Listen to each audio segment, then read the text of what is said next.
Hi friends, అందరికీ నమస్కారం. ఇప్పుడే అందిన వార్త. ఎంపీ ఇంటిపై దాడి. పోలీసులకు కూడా తీవ్ర గాయాలు. అసలు ఏం జరిగిందన్న పూర్తి విషయాలు తెలుసుకునే ముందు వీడియోని పూర్తిగా చూడండి. అప్పుడే మీకు పూర్తిగా అర్థమవుతుంది. అదే విధంగా చాలామంది సబ్స్క్రైబ్ చేసుకోకుండా వీడియోని చూస్తున్నారు. దయచేసి సబ్స్క్రైబ్ చేసుకోండి. సబ్స్క్రైబ్ చేసుకోవడం వల్ల నేను చేసే ప్రతి వీడియో అప్డేట్ మీకు ముందుగానే నోటిఫికేషన్ రూపంలో వస్తుంది. అదే విధంగా లైక్ చేయడం మర్చిపోతున్నారు. దయచేసి లైక్ చేయండి.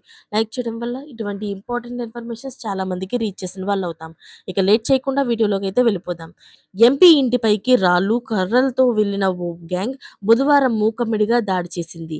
మహారాష్ట్రలోని నాగపూర్ హింస చెలరేగి నెల రోజులు కాకముందే ఆగ్రాలో మరో హింస చోటు చేసుకుంది. పోలీసులు వారిని అడ్డుకోవడానికి ప్రయత్నించగా ఆందోళనకారులు పోలీసులపైకి తిరగబడ్డారు. ఉత్తరప్రదేశ్ రాష్ట్రంలోని సమాజ్వాదీ పార్టీ రామ్జీలాల్ సుమాన్ ఇంటిపై బుధవారం ఓ గ్యాంగ్ దాడి చేసింది. కర్ణిసేన అనే మితవాద సంస్థ సభ్యులు ఇంటిలోకి చొరబడ్డానికి ప్రయత్నించారు. పోలీసులు వారిని ఆపినప్పుడు పోలీసులపై హింసకు దిగారు. దీంతో అక్కడ లాఠీచార్జ్ చోటు చేసుకుంది. అయితే ఆ లాఠీచార్జ్లోని ఆ గ్యాంగ్ తో సహా పోలీసులు కూడా తీవ్ర గాయాలైనట్లు తెలుస్తుంది.